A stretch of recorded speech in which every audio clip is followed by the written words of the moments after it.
All right, welcome back. Nobody named Kevin. This week, what episode are we on? Number 21 this week. Don't forget to comment, like, and subscribe. Let's get down to business, boys. First things first. Anyone in this room named Kevin? Nah, after that intro, I'm pretty sure you might be a Kevin. I might be. Yeah, I don't know, bro. It's kind of a scuffed intro, but we got it. So what are you been up to this week? Dude, I watched a interview so there's a skate magazine that's it's mainly on YouTube because what magazine still exists anymore? But they interviewed a neuroscientist. People. Okay, so what new one could emerge, right? Okay, so they interviewed a neuroscientist, and this neuroscientist has his own podcast and his own YouTube channel. I think it's Andrew Huberman. I might be pronouncing it right, but I'm close enough. But it was so interesting hearing how much neuroscience goes into the things that you can do. Like they talked about one of the coolest things was because he asked him, he's like, all right, when you're scared to do a trick, you're scared to try something new, how do you overcome that fear? And from a neuroscience perspective, if you just dart your eyes left and right, like over and over for 15 seconds, it goes away because it activates a different part of your brain and it shuts off the fear mechanism. And he said, when you walk, when you just normally just ride your skateboard or when you're doing day-to-day activities, you don't realize it, but that's what your eyes are doing. They're darting back and forth to shut off the fear mechanism because you're not scared of walking. And it does that. And then he was talking about how, which, y'all might be familiar with neuroplasticity. When you sleep, your body repairs itself. When you sleep, your brain works out the problems. Because the interviewer asked him, he's like, I learned a trick in my dream once, and I brought that up in my forum, and a lot of people have learned a trick in their dream before. Am I alone in that? Why does that happen? And he was talking about, he's like, yeah, if you want to hack that, think about what you want to solve before you go to bed or write it down. He's like, so it's if you really want to get something done, so think about the trick you want to do before you go to sleep. And he's like, your brain will work out that problem. And how there's no such thing as muscle memory. That's basically just slang talk. There's only brain memory because your muscles have no brain, which makes sense. But then he talks about how you keep that pattern of stuff. And that makes so much sense because as dumb as this might sound, but if I land a really clean version of whatever I'm doing, I'll tell myself, I'm like, that was a really good one. That was a really good one. Nice job. And if I land a really gross one, or if I miss it, I'm like, don't do that again. That's not how you do it. So that makes sense. It's all brain memory. There's no muscle memory. That's how you keep those things I feel like it's I just. think it would just be your nervous system is connected. No, I get what he's saying, but it's kind of just taking the cheap route of muscle memory. Your muscles don't actually remember things. It's your brain. It's yeah, I get what you're saying. It is the same thing. It's just people are calling it the wrong thing. It's just reactivating that pathway. I get what he's saying by that point. I'm just oh yeah, it makes sense. But I would think the connection to the muscles would just be the nerves. Just remembers the pattern on how. No, so it has to trigger in your brain for your muscles to do that. If that pathway's been done multiple times, it's ironing out that pathway. So it's not actual muscle memory; it's your brain memory and learning how to do it. Yeah, right. Yeah. Well, and I don't think it's so much of an aspect of he's like, oh, let me pick this battle of semantics. It's just the fact that by trade, he's a neuroscientist. So he's like, I just want to clarify this. So, and how many things that relates to? He's like, take care of your sleep, take care of your memory, so you can continue to do these things, so on and so forth. So yeah, he didn't die on a hill over it. He's like, oh, you're so dumb if you say this. He just kind of brought up of you think it's this, it's actually this thing, which is kind of cool. It makes sense. It's oh, that makes so much sense. Whatever. The eye darting thing is crazy. I'm I'm gonna go try that. I don't know. That makes you calm down. I would. It shuts off the fear mechanism. Yeah. I would assume that it's probably not instant or anything like that. I feel like it. I get what he's saying. It activates it, but I'm sure it's not a perfect activation. Is how I look at that.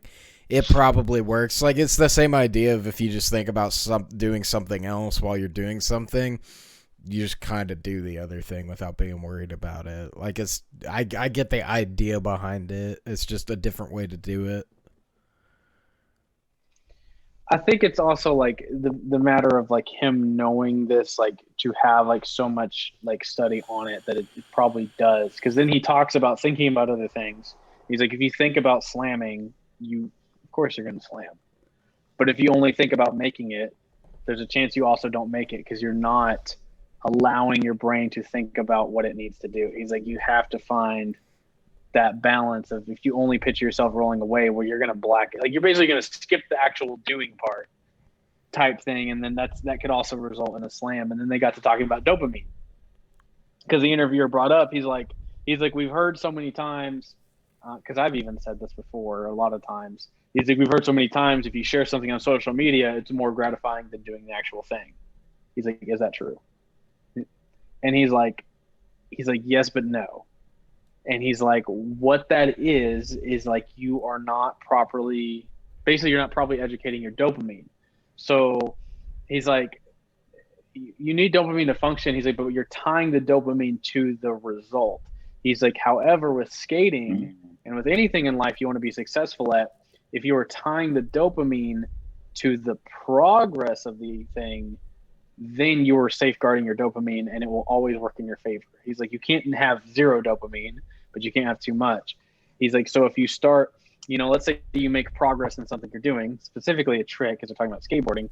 If you make progress or if you make an attempt at a trick and you get a little bit closer, he's like, just tell yourself like, all right, you're headed on the right path. You're headed on the right path. He's like, that will give you the dopamine to achieve the thing, as opposed to if you put it only in achieving the thing.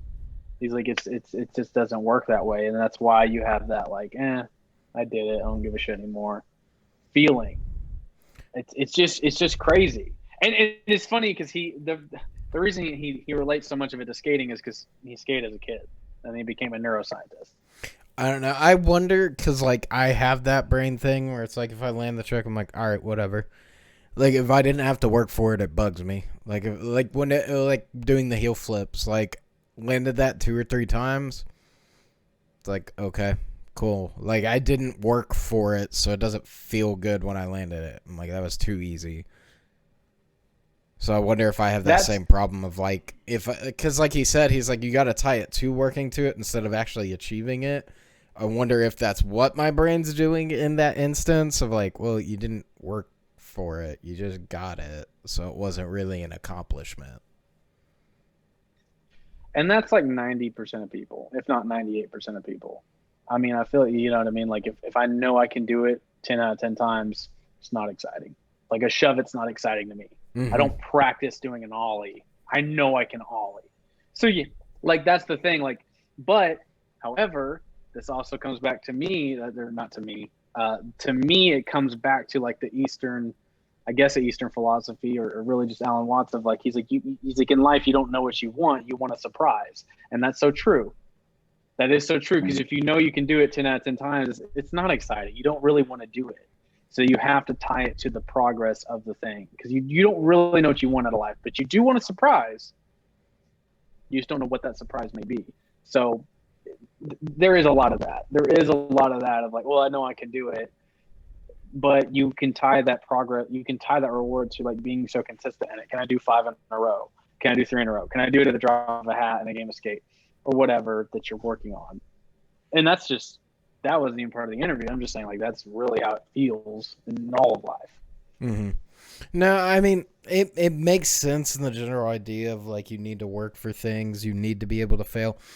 Because I mean, even a lot of like basic premises and like, you know, you think, what is it? Like there was an episode of The Twilight Zone where the guy's in hell but doesn't know he's in hell, but everything he does is successful. Like he can't lose, he can't fail. So it's not fun for him anymore because there's no risk of losing anything. So winning means nothing. I mean, there's that. Yeah, no, I agree 100%, dude. I mean, how much more exciting was learning how to sell versus to when you got to the point you're like, I just say this, this, and this, and it's going to happen every time. Mm-hmm. How much more exciting was the gamble of like, oh, I might say this might work here, this might work here. versus when you have it in the bag, it's just kind of a going through the motions. Yeah. Yeah, no, I agree with that. I don't have fun going through the motions on anything. Like, I prefer to have a chance to fail and stuff like that. Like, I don't always want to know the outcome. I want the outcome to be good to a degree. Like, I don't want it to be, like, a massive setback, but when you fix things, it does feel good. It's like the same thing as, like, you know, if you get a flat on your car, changing the tire, if you do it yourself, it's like, all right, cool. It felt good. Like, even though it's something simple, like, it just gives you a sense of, like, all right, you know, I could figure it out. Like, if something happens, I can figure it out. It'll be fine. Yeah. Like, Agreed. I heard someone talk about it. The other thing is like, you're good. Go. Well, the other thing is like, kind of like also with the keeping the surprise going, the progress going too, is that like like today, dude, I landed 50 kickflips, dude, because you know I suck at those. Like of all things, I hate those tricks. I landed 50 today because I'm like, I know I can do it, but how many times can I do it? And like, can I do it better? And it was like multiple things that condensed a month of progress into an hour. Because I don't really do them. I'll do 2 a session, or if we play a game of skate and you set one on me, I'll try it. But it's just like, I'm like, I hate this trick. I need to get better at it. But it's so funny because when I got to the 30s, the upper 30s, I realized what I was doing wrong for years. I put my back foot in the pocket. I need to put my back foot in the pocket, and I'm jumping up. The reason I do that thing where it flips up and I fly ahead, I'm jumping forward. I need to jump up. And it's like, dude, I just condensed a month, almost 2 months worth of progress into an hour. But even though I know I can do the trick, you know, to keep the dopamine going, I'm like, can I do 50 in a day? I did. And that was like, I was just like, oh, after it was done, I was like, oh my God, like I feel better. Still not a fan of the trick, but I like them better now that I can do them better. You know, so I did the same thing back to back with nollie heels. I did 30 nollie heels today. So like, God dang. It's like you want to get more consistent. I know I can do it, but how consistent can I do it? Dude, I just don't get it. What do you hate about kickflips? Why do you not like the trick? Is it because it's so simple? It's a necessary evil trick to me. You have to learn it to get to the next step. It's that key. You have to get in the video game to get to the next area that you're just like, oh, it's a pain in the ass mission I got to do. I know it's a necessary trick. I just don't think it's like, I personally don't really like doing it. I appreciate a good kickflip. It's like it's a thing you need to know how to do. Like, cause like you'll see like Lon Alvera or Mike Mo do a kickflip, you're like, that was clean. Or Shane O'Neill, you're like, that was clean. Even though I like seeing them do it, I don't like doing it myself because I'm inconsistent in it, but it's a loop. I'm inconsistent. I don't like the way they look. Therefore, I don't do them. Therefore, they're inconsistent. I don't like the way they look. Tray flips, it's like 10, 9 out of 10, 9.5 out of 10 because I like them. I don't know, dude. That was, you know, so like it's like I just view it as a necessary evil. Dude, I don't know, dude. I can't like with tray flips, bro. It's like I know that I'm close, but I'm like, ugh. I still feel like I'm miles away from it. I'm like, I've got certain parts, but I'm like, this is gonna be a while before you land it. Like I can feel it within the trick that it's like, okay, this is gonna be a long time till you actually get them down. It's all a matter of time. You know what I mean? Like, you know, try it a few times. It's like I keep trying the switch ones, and then yesterday I tried to commit. The axle of the truck slammed down on the knuckle of my left big toe because I was like, I wasn't committing, but it was slipping. But I slammed that axle right into my toe knuckle, and I thought it was bleeding. So like I packed everything up and I drove home, and I'm like, oh my God. And I'm looking down at my shoe, and I'm like, don't be bleeding, just don't be bleeding.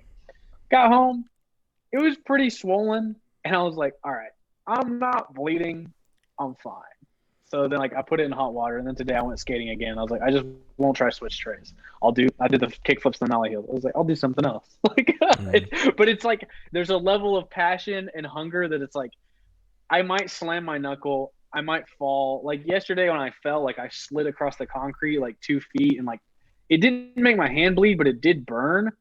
But I just got back up, and I was like, that hurt. All right, next thing. It's just kind of like, you have to have a lot of that to want to do it, you know? Yeah. Bro, so obstacles don't matter to you. So I went to the lake yesterday. What's that? So I went to the lake yesterday. Dude, How'd that go? I've never been so relaxed in in my life. Like my back when I woke up that morning was killing me. So when we went out there, the first thing we did was just like go to a spot and swim. Instead of swimming, all I did was jump in, then put on one of those life vests, and I figured out how I could lay with it just around me and just float there weightless. Dude, I did that for like an hour. Like I just closed my eyes and just drifted. And every 5 minutes I'd open my eyes and I'd be like, 10 more feet away from the boat. And it just kept drifting and kept drifting and kept drifting.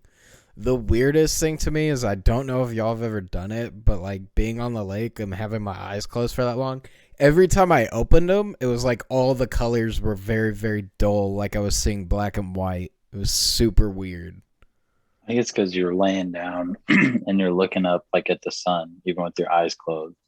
Like there's so much bright light, and when you wake up, like you can't focus real quick. I don't know, dude. Like I was awake the whole time. I was just like super, super relaxed. Like I got it's so nice. burnt. Like it felt good. Did a little bit of tubing, man. Still, I blame my girlfriend for getting me thrown off one time.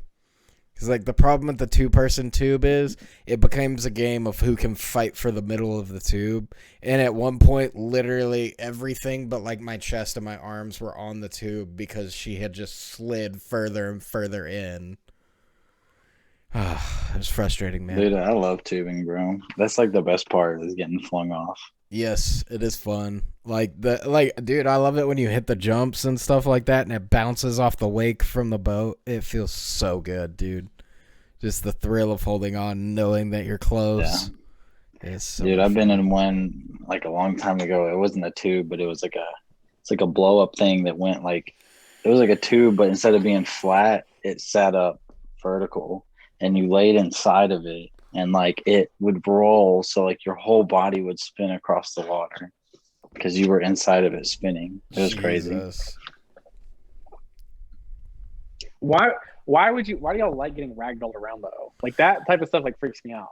Dude, like yeah, I don't know how to describe it. Fun. It's the thrill. It's like the thrill of like knowing you can hold off, and then also it's like the idea, like the same reason certain people like roller coasters. Like you get that weightless feeling of like, oh, okay, it's happening. And then you just let go. Like you're in the water, you're not going to get hurt because as you're falling off, like the speed is already, because when you get flung, it's going to be when it's turning. So like the speed is already reduced to a degree. Most of the time, your body's probably already partially in the water. So you just kind of go in a little bit like a dive. Like you just kind of go with it. Like it doesn't hurt or anything like that. Like it's the a worst good that time, happens is like your shorts get taken off by like the wake or whatever. But dude, it's freeing. It's like freedom, bro. Then it's a party. Yeah, right. But you don't have to like practice like a I'm skill exposed. or anything. Wait, so just hold on. Have you ever been tubing, Devin?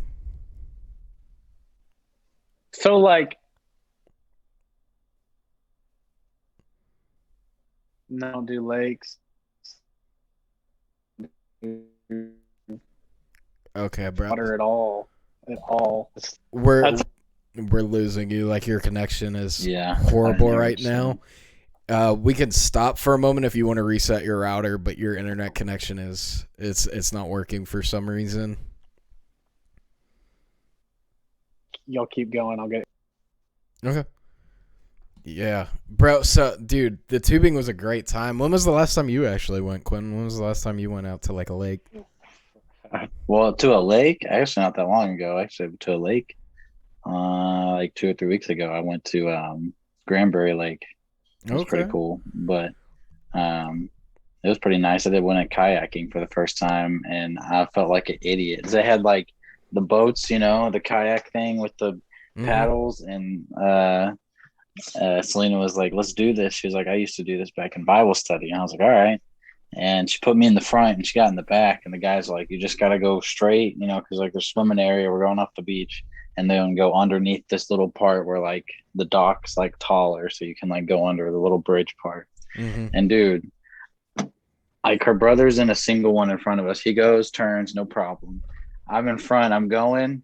I immediately turn us the wrong way into like the rocks and everything. And you hear all the people, they're like, they're going backwards. They're going backwards. And she's like, what are you doing? I was like, I don't know. I've never done this. Y'all just put me here. Yeah, bro. Dude, it was really fun though. I've only done one thing like similar to kayaking in my whole life. And we had like a little paddle boat out on a small little fishing pond. Like, dude, it's because you have to learn, like, okay, I do this many pumps on this side. It's going to start turning me this way. So, like, if you're wanting to go straight, you got to switch and you got to do an even push on each side. If you start going to one side too much or giving too much of a push on the other, you just start to turn. Yeah. I did not get that concept really down at all. And by the time it took us like 3 circles, and then I made it to the right. And so we finally made it on our direction going under the bridge. And so like her brother's leading us. He's like, all right, we got to go under here. When we get to the part where we're going under the bridge, the whole time I'm doing my paddle and she's doing hers. We're clacking them like kink. So it's a flop from the beginning. Y'all aren't coordinated or on the same side. And eventually she's like, just stop. So I just put it down and I'm just riding. And like we're going under the bridge and she's like, turn. I was like, I thought I wasn't supposed to do anything. And like we hit it and we kind of turn sideways and I start turning and we flip over completely. Dude, I just imagine her brother is laughing at y'all the whole time. Bro. I don't know how you get those things. We got lucky he was with us because he had to use his boat or like his little kayak and hold on to that little bridge thing. And both of us were pushing from underneath and then he had to pull it over to flip it. Cause like when you're in water, you have nothing to stand on and it's like moving away from you. It was tough to push, like flip it back. Yeah. But yeah, dude, I was bad at it, bro. And when we got out to the open water, I kept accidentally turning us towards like boats and like putting us on the wakes and stuff. She's like, you're turning the wrong way, dude. I did not understand. Oh, dude, I'm just picturing it in my mind and laughing. Like, dude, kayaks though, all that, like that sounds like a decent time. I just imagine the end conversation. She's like, babe, my arms are really sore. I'm like, I don't know, my arms feel fine. I feel great. That's why I felt like such an idiot because like her brother's over there just like going away by himself and then like all the people that rented him, it's a public place or like just big chilling. I'm like, how is this so easy for everyone? It's probably because they've done it multiple times. They're not like inexperienced.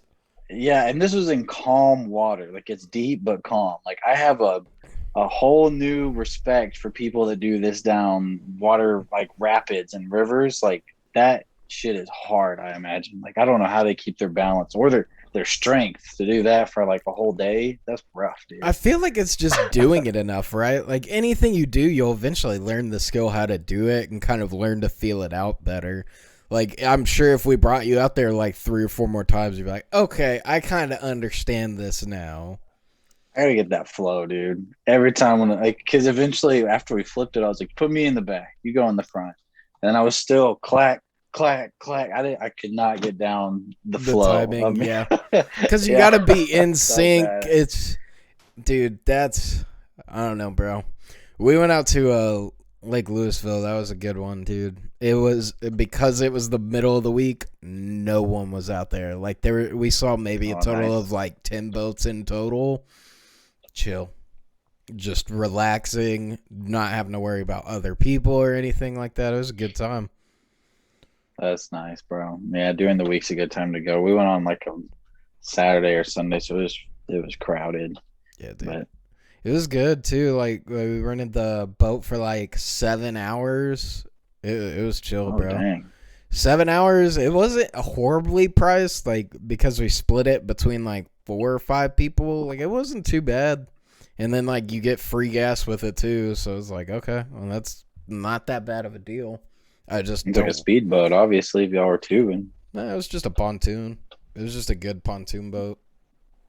Oh, okay. Yeah, like it wasn't overly fast, but it was, I mean, it's decent enough. Good tube on it. Yeah. We had 2 younger kids with us, so it was like, okay, that's fine. And then the person that was driving it was also like, you can feel the difference when there's 2 adults on the back of the boat versus like 2 kids. He's like, 2 kids, you can get going. He's like, 2 adults, like you can feel the drag. Hey, you guys want to move up front? Mm-hmm. Bro, it was a good time. So, Devin, you back in? Yeah, no, I've been here. Yeah, you're good. Bro, so okay. Like I was saying, dude, so like even have you ever been tubing? Or is it like just no, I've never done it ever, or is it like you've done it and I just don't like it? No, I've never been tubing in the sense of like getting dragged by a boat. Like I went on like 2 rides at Hurricane Harbor.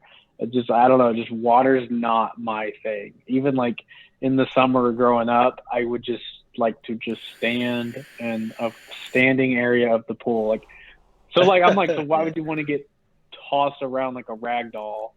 Bro, so it's Fun, dude. I'm telling you, tubing's a different speed, and on top of that too, having like a boat like that, like even if you're like, oh, I don't care, I'm more the dry land type, dude, just sitting on the boat is relaxing. Like, even one of the parts, like, we were just like, well, we've never been out here, it's a big lake, let's just drive for like an hour and see what everything looks like. I'm just laying out on the front of the boat, just watching, feeling the wind. I don't know, dude, it was a great time. That time flew by, dude. It was great. Well, on a boat's a little different. Like, I've been on like a cruise boat, so I could imagine being on top of a boat, got a couple drinks, get your friends. I get that. I'm just saying the aspect of being actually inside the water, inside the depths, you know, Dude, or just getting Dragged tossed behind the around party like boat. Yeah. yeah, exactly. That part, I'm like, I don't want drunk people pulling me. I don't want drunk people driving me on water. That we didn't drink. That was the thing. Like, no alcohol was had the whole time. I still had a great time, bro. Like, you just go out there, you relax, and enjoy it. Like I said, my favorite part was just going off to the swim, figured out the way to lay in it, and just kind of close my eyes and just let myself just sit there weightless. It felt so good. Floating like a little fetus in the stomach. Mm-hmm. Yeah, that's exactly what. That's probably like one of the most blissful things to imagine. Or the goofy that floats in that fountain. If you've ever seen that video, just like music plays on loop. There's a guy in a goofy costume just floating like this in a fountain, and people loop it. Like one of the most popular ones is Champagne Supernova. It's like off in the distance, and he's just floating to it. That's yeah. awesome. So like yeah. Bro, it feels good. It's just strange to me with the way that like you seem so open to do everything that's not one of the things that has ever come up for you. Some of the things, okay, there's like a line of if it's too far out of my control. I like a little bit of like what could happen here, but I'm usually on the ground, and it's like typically a social interaction or like something that's out of my control to an extent, but still well within my control. Roller coaster, too far out of my control. The water, too far out of my control. You know, like sitting in the back, you know, like being in high school, like getting into like wrong groups of people, and like, you know, somebody who's like blitzed out of their mind, crossfaded driving, that's too far out of my control. Just let me drive, type of thing. Like, there's a limit, dude. So like I get that. Like, I get that idea of me. It's just weird to me that, like, hey, dude, we're going to rent a boat for the day. Like, you don't want to come out with us? Like, I'm surprised, like, with the way your dad is, that hasn't been a thing yet. Like, I don't know, dude. Like, there's just that level of trust of just knowing, like, they're going to come back for me. And if they don't, dude, I've got a life vest on. All I got to do is just swim to shore. Like, I'll figure it out. Like, it'll be fine. Dude, he ain't a water person either. That's weird, dude. I figured he would be that type. That's probably where I get it from. But he ain't a water person either. Like, he'll go fishing, but like, he ain't getting in the water. He ain't swimming. Dude, that's probably where I get it from. I don't know, dude. Like a big lake like that, I'm like, I'll be fine. Like Ocean, I'm like, I wouldn't want to go on a boat in the ocean like that. I'm like, yeah, no, I can't just swim to safety. Like, there's major things beneath me that I know I can't handle. But like, dude, a little lake, I'm like, worst that's in here is like a snake, and you're gonna see that coming. I'm like, we're in those Texas. are normally closer to the shore too, bro. Like by those trees that stick up out the water. Yeah, and I'm like, there ain't gonna be no crocodiles out here. Like that's just not gonna happen. It's a man-made lake. Fort Worth. What are those places like you can go like with the fan boats? They got gators.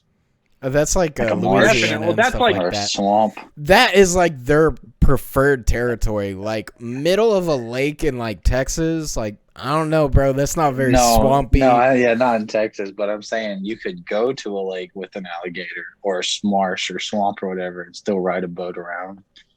Yeah, see, I wouldn't even do that. That would be a little sketch for me. Because then it's like, dude, if anything goes wrong with this boat, it's...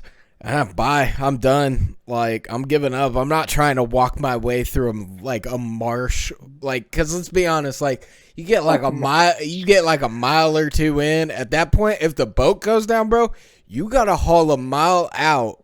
Even if you can get to shore without getting bit in the first place, you got to find your way out through that landmine without getting lost. Like, nah, I'm good. I accept my fate. I am now a part of nature. Okay? You're only 2 miles into a marsh, and you're like, I give up, dude. I'm good. You say only 2 miles into a marsh, but if you were actually 2 miles out, like walk 2 miles from your house right now. Fuck that. It's not that bad. Dude, I could do it. So here's the difference. Bad. If I'm, yeah, dude. If I'm not saying you're incapable of walking. I'm saying that if you imagine your house 2 miles out and be like, okay, cover that with landmines of gators, crocodiles, and who knows. Yeah, that's why I'm saying I accept my fate. Get home. Yeah, if I'm 2 miles into a marsh or even a mile, like I've accepted it. I'm not making it back. Okay, I'm not cut from the same cloth. Okay, I'm not gonna be one of those people that like comes out with like gator boots, a gator jacket and a gator hat that I've fashioned within the time of me being in there and making my way out and just knowing everything about them. But like if I'm in the middle of a lake, like dude, it's maybe there's other boats there. So like worst case scenario, I swim to one of them and be like, hey, can y'all get me out of here? Or I just swim to shore and I know nothing's going to happen. They don't trust you? Or dude, if I'm on a boat and I see you waving at me, I'm like, it's probably a fucking gator in disguise. Hell no. Keep driving. A gator that can talk? What you do. You just go up to one of those private docks. You get naked and you just start peeing like all over their stuff. They'll call the police. They'll give you a ride home. No, dude, no, I don't know if you know this. Cops won't give you a ride home. No. What was even the point of that plan? If you're at the dock, you're already at shore. Yeah, like for me, me, wants to trespass and go up. I just need to make it to shore. That's all I need. The whole problem was him getting back to shore, and you're like, get to shore, then cause a crime. No, he made it to shore. Like, why is he doing that? That's like, hey, dude, if you start fighting a dolphin in the ocean, the Coast Guard will come pick you up. Like, okay, then I could see an argument. But at the same time, like, if people already see me out there, they're probably going to be asking questions. They're probably going to swing by and be like, bro, you good? Why are you my dog? Yeah, if you have the strength to fight a dolphin in its home environment, its home turf, you probably have enough strength to just swim back. Dude, Let me stop here and fight this mammal. You would have to be like an Olympian to be able to have the strength to like throw power behind your punches in the ocean against a dolphin. Like, nah, dude, you just gotta wait till it pops its head up. You get some good shots, dude. You have nothing to twist, like no weight to throw off. You're just your body. Hey, like, bro, that's just pure strength. I don't know how to tell you. If I just straight up walked up and poked your eye, even from this distance, do you think it's going to feel good, even though I can't put that much power into just this motion here? That's some good aim in the wild waters of the ocean. Hey, bro, I got a whole fist. I just got to throw some quick. haymakers. I'm not saying it's going to be a quick fight, but, I'll get some shots in.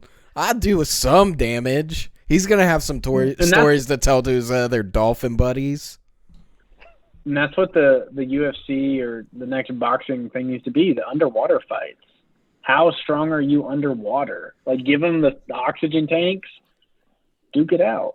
Nah, no one will watch could, it. Like, break someone's nose underwater, I'd be very intimidated. Be like, that's a lot of pressure you're throwing out there.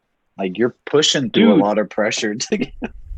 Have him fight those mantis shrimp. Oh, the giant ones that are like... No. You're thinking a coconut crab, bro. The mantis shrimp's like this big. No, Schwinn's probably thinking a Komodo dragon again. No. I'm talking about the dragons that breathe fire. You know, I didn't know they're tuna. Yeah, and they fight lions. Oh God, here we go. You got him on it. We talked about it earlier this week. The 800-pound tuna. No, yes. But dude. No, the mantis shrimp. The mantis shrimp is the shrimp that it can it's the strongest puncher on the planet. Like they when they punch underwater, you hear a pop and bubbles come out because they move so quick underwater. They can knock stuff out. Like they can knock other animals out underwater. I saw a video of a guy on YouTube. One landed on his boat while he was out deep sea fishing, but not deep sea. He was just kind of out by himself. One landed on his boat and it punched through his leather boot and made him bleed through the skin. They're just all you hear is you literally just hear that and it's over before you even hear the sound because it's so fast. It breaks it they're probably maybe this. They're like a normal shrimp size. They're not huge. Dang, it's like a jumbo. Yeah, it's like a jumbo leather boot. Yeah, dude, they're intense animals, bro. Rubber, my bad. Rubber, but still layers of. You got to think a rubber boot for fishing. Still, that's pretty intense. It's pretty thick. And it ripped a hole in it and then broke his skin. Yeah. Yeah, they're pretty strong. So have the fighters fight those things underwater. No. How many would they fight? Just one? Yeah. A handful. No. The problem is the moment he gets hit, he's gonna be breathing in. We can't regulate it. It's not worth it. It's not worth it. A popcorn chicken's basket worth. So anywhere between 18 to 30, depending on who you get. Yeah, you have a Sonic cook weighing him out. He has a little bag. Here's my problem though. I've constantly mean mugging. I've only ever seen mantis shrimps punch from pretty much on the ground. Dude, all you gotta do is just swim up a little bit and then just come down with your weight and you'll crush them under your weight. I don't think that's that bad of a fight. You win it. Maybe not pretty, not without some damage, but you'll win that. You gotta come down pretty hard. You have to have you have to have Mario physics of whoa, be able to pull it down. Because you come down the water, you're gonna be yeah, that's what I pictured. As soon as you said the Mario thing, I pictured Wagner just balling up and just boom. The butt smash he does. Dude, my thing is have you ever pushed off the bottom of a pool? You still have resistance. You could crush it in that. You just got to get it underneath the foot. But you'd have something to push off from above you. Yeah, I was going to say that's upwards. Downwards. Down. Yeah, you can. Y'all pretend you can't get yourself to sink to the bottom at all. And how deep are we making this thing? Just slow. You can, but that's not. Yeah, that's not it's not a homing attack. It's a float, and you go a little bit faster, but it's deep enough. I would say 20 feet deep. It's deep enough for this man to stand fully, and there still be quite a bit of water, and he has a breathing thing and all that. It's. Okay, it's an arena fighter, okay? 20 feet deep. 20 by 20. 20 feet, I'm going average pool. Maybe we go let's say 10 feet. The deepest you're probably going to find in a home pool. You might be able to hop up for water, dude. For air, that's not fair. Oh, okay, so he's supposed to do it while holding his breath the whole time? He has an oxygen tank. That's the whole point of the submersion. I don't know if you know this, but he's probably still going to be able to swim to the bottom with it. Like, you pretend like there's not multiple techniques to get to the bottom, that you just got to go down like this. Like, he can't dive forward and in. You just you pretend like he's just there doing this. Yeah, but like, even if you diving down is your best chance, but you're diving down into a Superman punch, you'd have to really have some force behind that punch, because it's just gonna knock you back and break your finger. You just got to do that to get to the bottom, and then you can flip yourself and slam down with your feet. Dive down, late flip into it, late flip into an axe kick into this mantis shrimp with the most extreme precision that you would have. Hey, bro, all I'm saying is I think you could win. And then on top of that, too, you got edges of the pool to work around, too. All you got to do is just catch one slipping too close to the edge. You just smash it with the oxygen tank. And then it'd be harder. At that point, too, then it's like, oh, well, he's got an oxygen tank. All right, cool. I'm going to take it off, keep it connected, and just start smashing with that oxygen tank. Okay, now I've got a weapon. That might work. It's so but if there's brutal, like 20 shrimp around you. Okay, cool. More to get hit by that oxygen tank. That's true, dude. They'll fuck you up, bro. 20 of those things snapping at you, that'll fuck you up. Dude, all it has to do is just mess up once. Getting holes put into it. All like just there and then all you have to do is busting. Dude, it's gonna kill them. You'll survive. Maybe not well, but that will definitely kill them. That shockwave. I mean, in 10-foot submersion, yeah, you'll survive. A shockwave?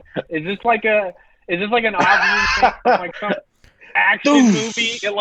It implodes and like light starts peeking out, and then it's not that, but like it's of the water, it's from the Fast and Furious saga, dude. Okay, that's where we got it from. That's not where we got oxygen tanks exploding from, you idiot. That's Jaws. No, I'm just saying. No, he's saying that's that's why it explodes. Yeah. Dude, no. It explodes, but the remnants still create a jetpack. So he takes all the shrimp, flies them, and then they're on an evil playing ground. Dude, no, Tom, be careful. He's like, he has the power of the universe.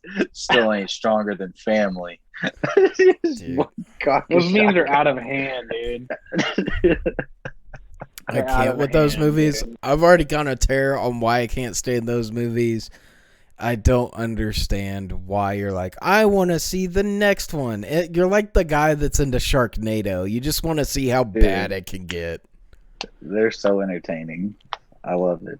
Dude, they're great, dude. Like, okay, they're great for the fact of, like you said, the Sharknado. Like, you just want to see, like, how stupid it is and, like, what's it going to be? Like, dude, how many things do you hate and you still check on? Like, there's, like, certain YouTube recommendations or certain TV shows that you're like, God, this sucks. Let me look at it. Yeah, God, that still sucks. And then you're like, it's not that bad. You're like, well, I guess it's not that bad. I'm not. I picture like a guy sitting there like watching football, like, God, I hate these motherfuckers. But dude, still watching it like a whole hour. Dude, football's perfect, dude. You ever watch a Cowboys fan watch the game? They just yell at the TV the whole time. Dude, they lose. God. And they're like, oh, next week, baby. Next week. Dude, I get so annoyed by people who yell at their TVs during the sports games. Yeah. It bugs me so much. It's like, dude, I can sit and watch things and be like, dude, that was really cool. Hell yeah, that was great, the achievement. Like, I do not understand getting mad enough to yell at a TV. They can't hear you. They just signed $1 million contracts. They don't care what you think. They don't care if you're having a bad time at home because that check cashes either way. Like, why? Those are the same people like that had like how their mind worked like back before motion control in games. Like when you needed to turn, they would just like turn the remote. Beat the controller. Go, dude. Like I know there's buttons on here, but this is probably how this functions. Dude, that outlet for that, dude, and like, because like it's only the major sports: NFL, NHL, NBA, MLB. Like, imagine someone watching the Olympics and doing that. Or imagine like the X Games, like watching some BMXer do a backflip and miss, and you're like, dumbass! Like, it doesn't happen. That doesn't happen. It's just those major sports that, it's weird to me. The guys watching their man cave. Dude, did y'all hear that? I don't see myself doing that. Dude, what did you hear? That the I don't remember which institution it is, because I think there's, correct me if I'm wrong, Wags, there's like 2 for college football, the Big Ten and something else. No. So that's different. They're just called that. That's different. That's their bracket or something. They're all it's like how we have like the NFC and the AFC, and then we have sub districts. They're all part of the NFL, so they're all part of the NCAA. But I know what you're talking about. I think they get paid now. The Big Ten, where they made it where they get paid, like they have to be paid. I actually think that's a good. I mean, I know I can see where it could go bad, maybe because it's young people, but also so many people put pressure on them, and that's their careers. I feel like they should get paid. The argument is that essentially colleges have been using these players' likenesses to do a whole bunch of stuff, sell tickets, and make massive amount of profit. And a lot of schools pretty much revolve around football and their sports teams and stuff like that. Like, that is how that college makes a majority of its money. Yeah, the players deserve a cut. Yeah, I think so too. Dude, like, other than like, you got a free ride. It's like, cool. You also made like how much money off me? I think I'd rather have the money. I can pay the college with that money and have some. Start a business, pay my family's debt. Like you can do so much. It's not just dude.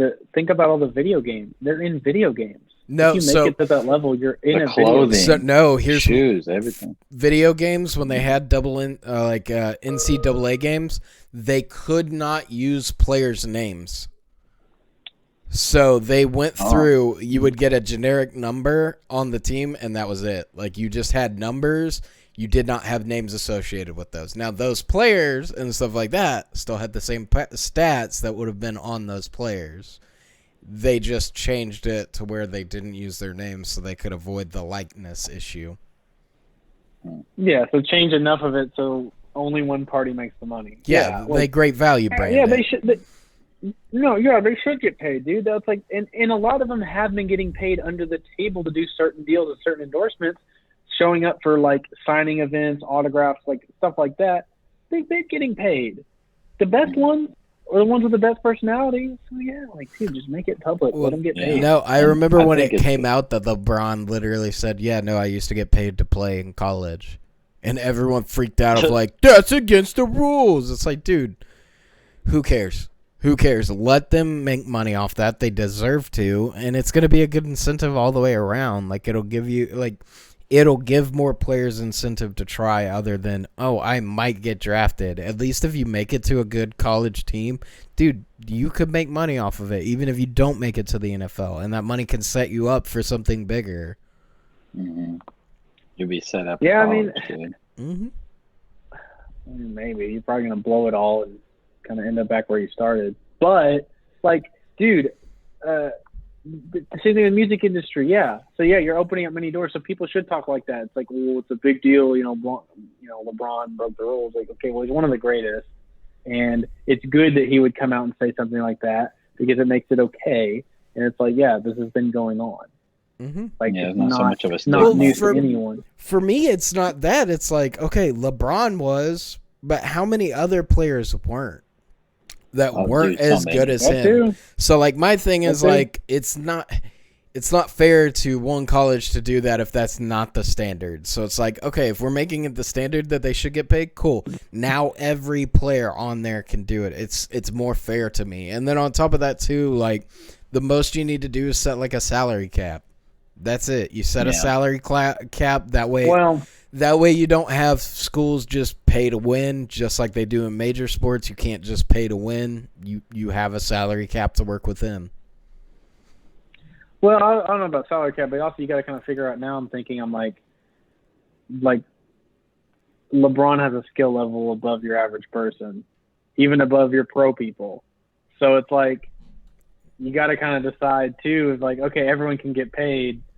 how do we determine what it is? Because if everybody right. gets paid the same, if everyone gets paid the same, there's no incentive. That's why you have the salary cap. So what the salary cap? So the salary cap, the reason why you set that is so that you can't just have this college has the most money, so they have the best team, and it's nobody cares to watch the sport anymore because it's always one team winning. No one cares. So what you do is you set a salary cap, and then it's up to the teams to decide how much they want to allot to people. So okay, this player's worth this player's worth this. And then some teams that college isn't going to pay me as much as this other one's willing to pay me. So it becomes a game of negotiations and stuff like that. And it ends up with better players getting paid more because, hey, this team can't afford me. It's a great team, but hey, this college can.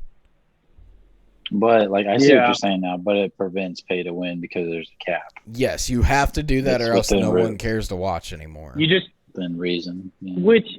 Yeah. And you just still have your your backdoor deals. Mm-hmm. So there might be a regardless. Public cap. Right, exactly. So maybe that's the best answer. Yeah. But there's still gonna be those hey dude, you're a beast, you're probably gonna be the next LeBron or Kobe or Michael. Come to this event, we got you, whatever the case may be. Hey, would you like a new car? I could be wrong, but I think I could be wrong, but I think Jordan and I think LeBron both got straight into the NBA from high school. Maybe it was Kobe that got paid. I know, it's not uncommon. It happens. It's just very, very rare that people go from no college to straight into professional play. But it does happen in basketball. It seems basketball seems like the one that it happens the most in. To my knowledge, I think it happens the most in basketball. But even then, it's extremely rare. But it can happen. A player can go from high school straight into the draft. You just have to be incredible to the point that you're teams are actually approaching you. In high school, dude, that's insane. I could see that Michael Jordan. That would make sense. That has to be like you said, an insane level because you think about high school sports, you're who the hell's watching? And I don't see any of those guys. Not that they're not good, that they can't be good, but it's the difference one between in a million high school or 1 in 100 million. That's good. That skips that level. Well, high school. So to get into a high school sport, you just have to take it as an election and do a little bit better than the average guy. Professional level is worldly. Well, the difference is if you're an incredible player, you stay I feel it would come down to a lot of stars of aligning. One, you're incredible at the level you play with. You are insane. On top of that, two, college scouts have already talked to you. And college scouts, they're going to know NFL coaches and stuff like that because that's where they're trying to be. Or some of them have already been major league sports by coaches before. So they may have an in there. They see you and are dude, this kid needs this. So I'm gonna talk to one of my friends and see if he'll look into him. I feel it's just stars aligning, and it's just that's why it's so rare, but it can happen.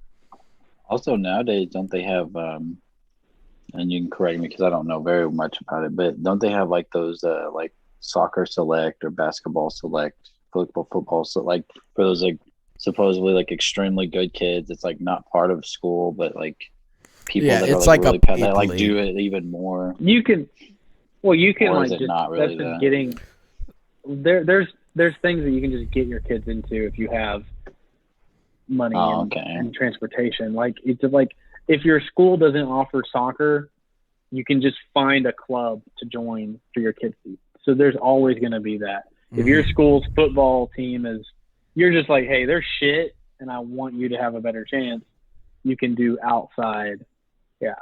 See, I thought it was more a gifted and talented type. I do agree with you. You're going to most likely see a higher level of players there just for the simple fact of, like, it's clearly become a passion for them. Like Devin's saying, there's some cases where, like, the school may not have that program, so you just go somewhere else to do that program. But you're also going to have a lot of people there who it's like, not only do I play in high school, but I love it so much and I wanted more of it that I'm going to this, so I'm getting more time playing it.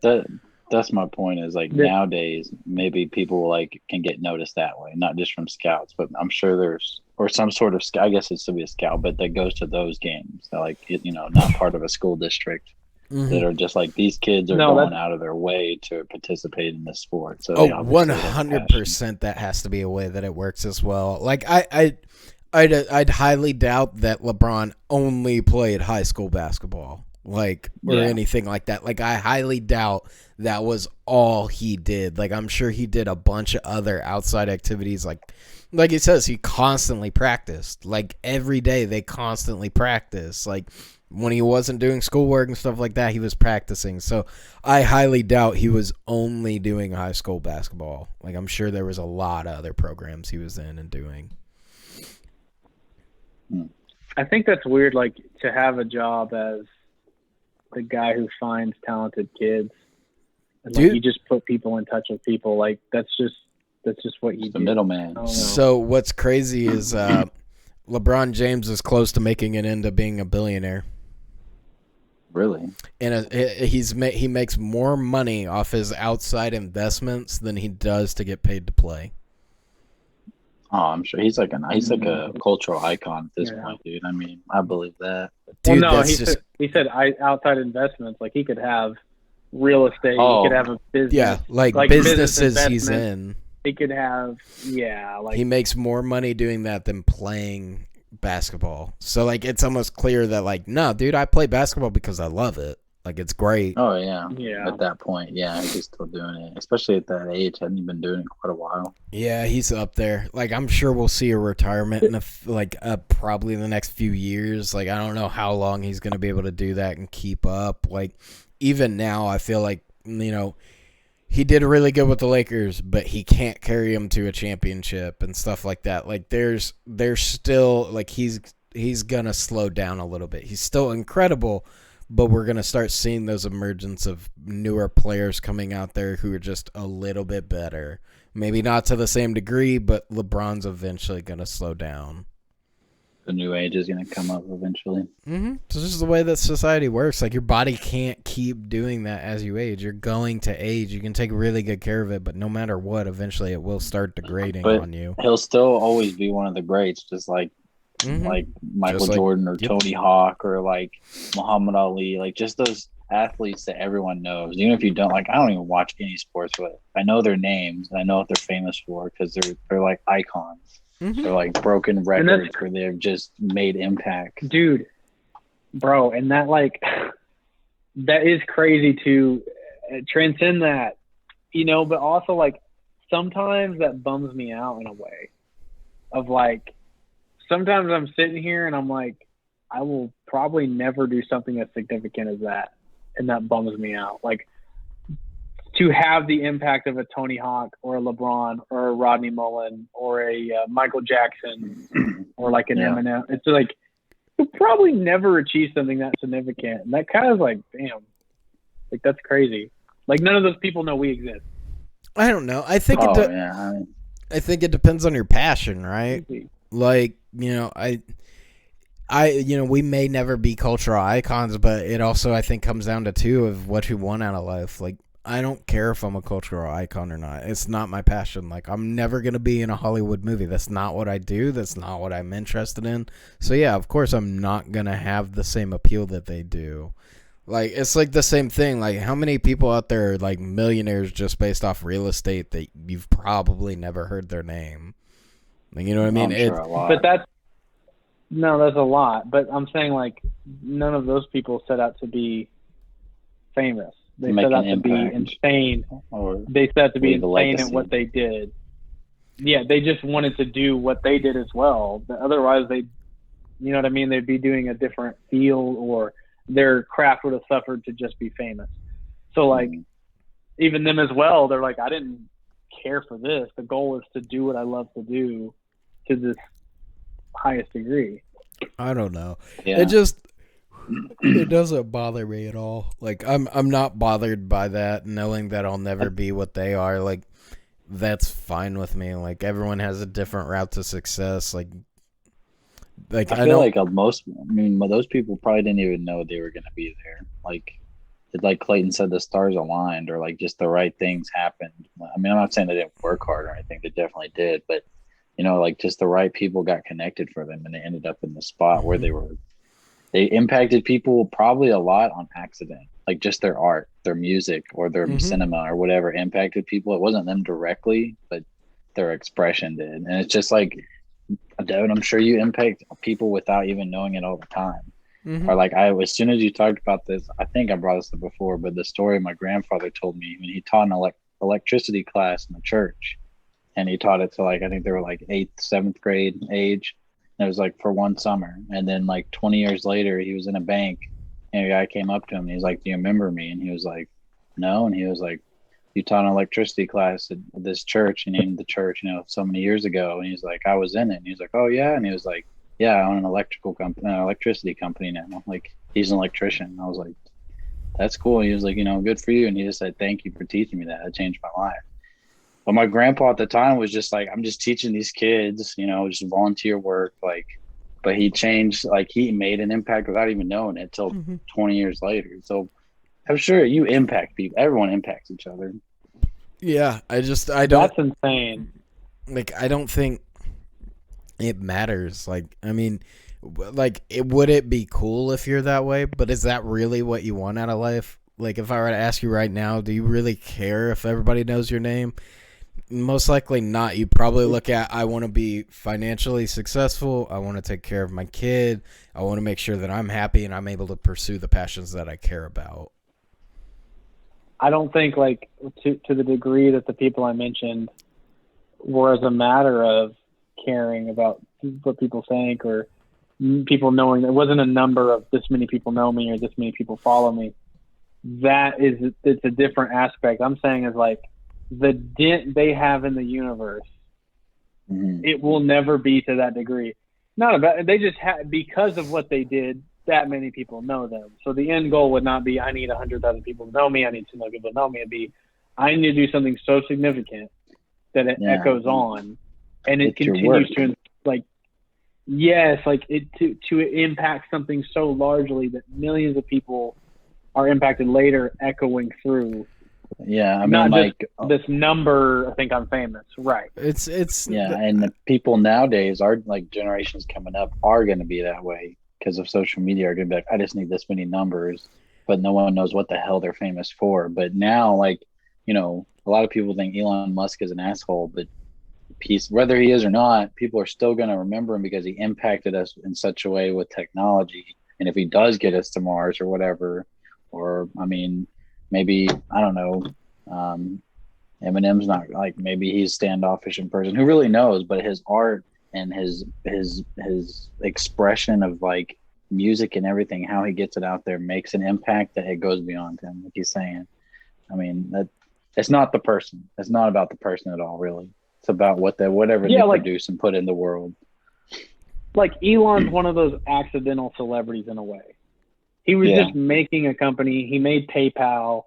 He just kept doing, and people just kept interviewing him because they're interested in who he was, and so on and so forth. Because again, you know what I mean? It's the work they do to continue on. And that's and then you said about today's kids, they're going to burn out, dude. There's a guy right now, he's hot and famous for this week because he got 1 million followers in a day. I don't know his name, and in 2 years, he'll never be heard of again.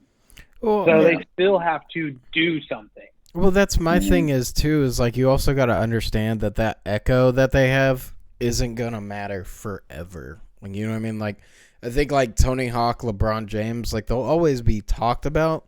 But I mean, we get 100 years down the road. Who knows if their name will even be said? They may be mentioned, but how many people are gonna how many people are actually gonna when was the last time you read something on George Washington and you felt a major impact, right? Like, I'm not saying it doesn't happen for some people. Like, that man made a significant impact, incredibly famous. I know his name, but I've never been like, yeah, that's exactly how I want to live. Like, I want to have that sort of impact or anything like that. Like, I don't know.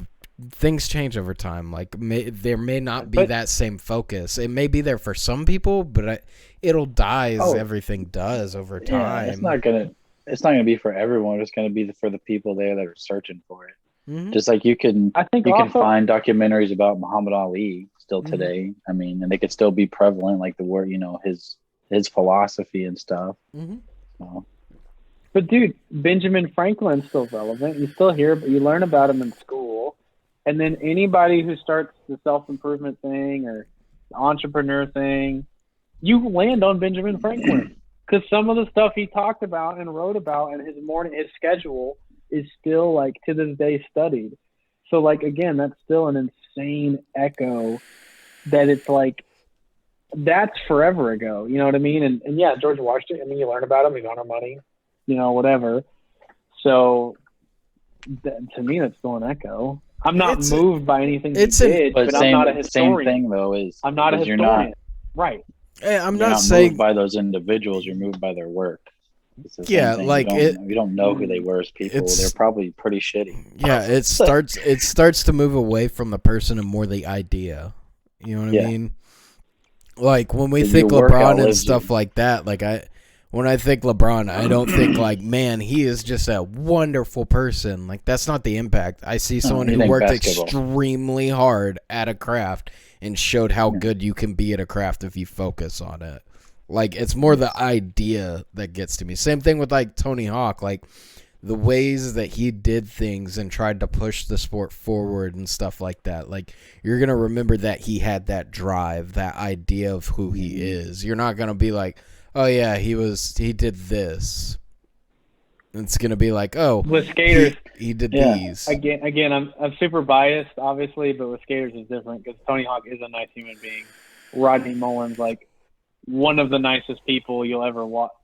So there is a good chunk of that. But you also got to think. And again, I'm probably biased. But Rodney Mullen is very, like, a sweet. He is pretty nice. If I was gonna make the argument, if I was gonna make the argument to that, think about this: they're the first legends that we've had in the sport, like the young sport. Rodney Mullen's the guy who invented skating as we know it today. He wasn't the guy that invented it, but he was he's like our first legend that we really overly know about. Like, same thing with Tony Hawk. These legends are still around right now. We don't know what it's going to be in 200 years, but it could be the same thing of, like, they were great. They did these things, but it's more the idea of them, not who they were.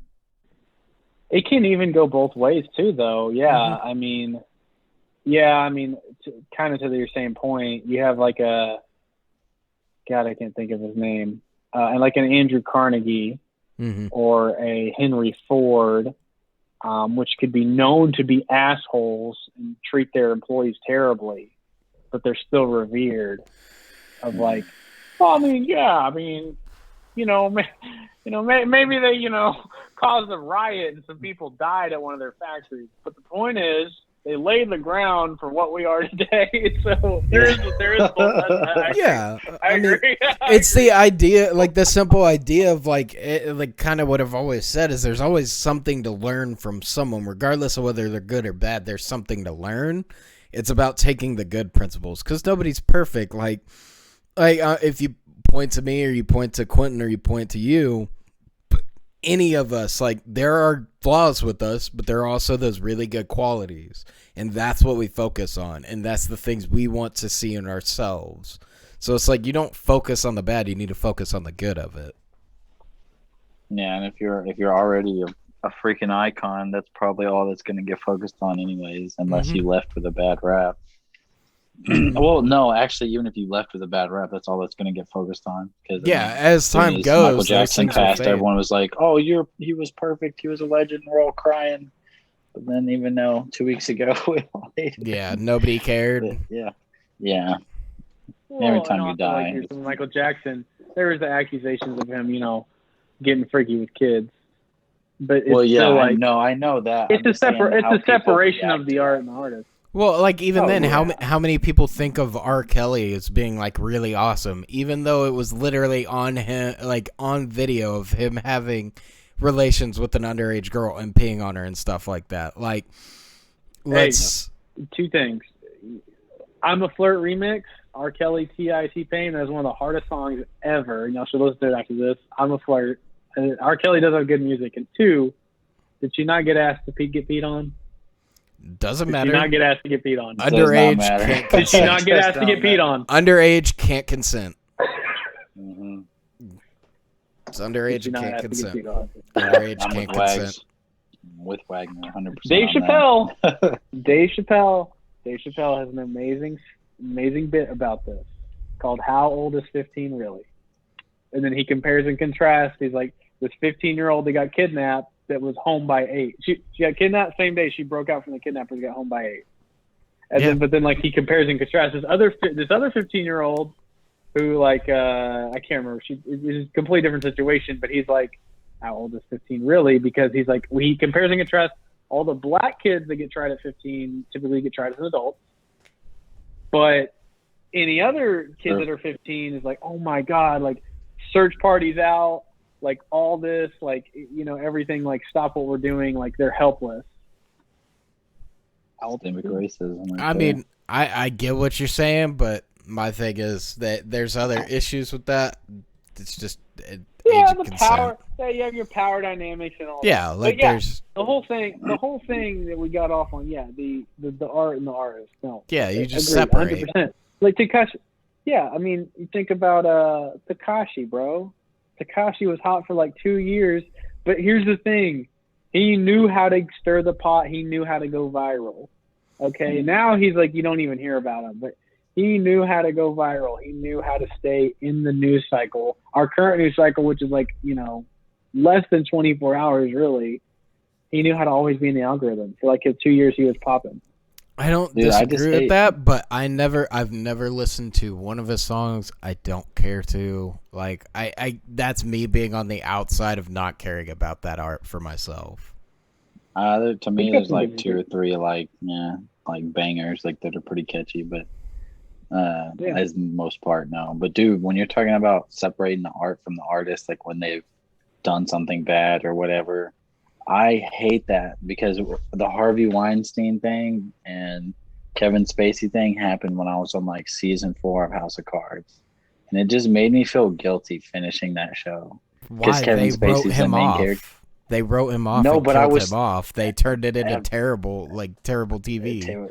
Yeah, it was terrible. No, but he was all the way through season 4. Season 5 is when he was gone.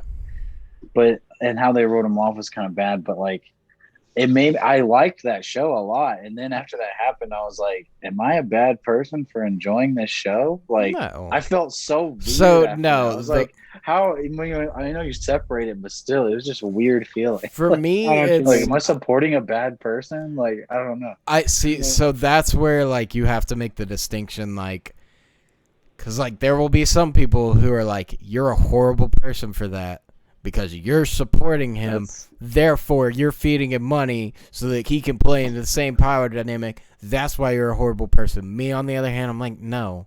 You enjoy what you enjoy. Like, it doesn't matter. Like, sorry, it's not my problem to fix that by not watching. That's someone else's problem to fix. If I enjoy it, I'm going to, like, take care of it. Like, I'm going to watch it. If I enjoy that, it doesn't bother me. Dude, I knew this guy who hated the Iron Man movies and like all of the MCU because they promoted Robert Downey Jr. and he had like problems with drugs. And I'm like, that's nothing to do. I'm like, that's literally like a normal artist thing. Yeah, I'm like, the fact that he can act now.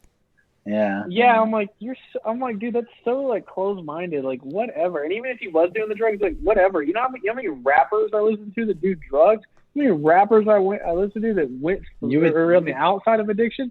What? You would think that like people who are against drugs would admire him, because they'd be like, oh, this is a guy who went down a dark path, but he found the light He's turned himself around, Right. and now he's a good inspiration for kids. He's a superhero, but instead they're just like, I feel like people like that are just like, anytime someone does something good, they just have to trash on it because Dude, their life sucks so bad. That like, is some why people. do you hate on Robert Downey Jr.? Dude, that is the thing. That's the thing to do. Because we have so much access to information and so much content being dumped on the internet every day, people just want to be the one motherfucker that's like, I found the one thing wrong. No one cares, dude. No one fucking cares. Dude, he was on drugs.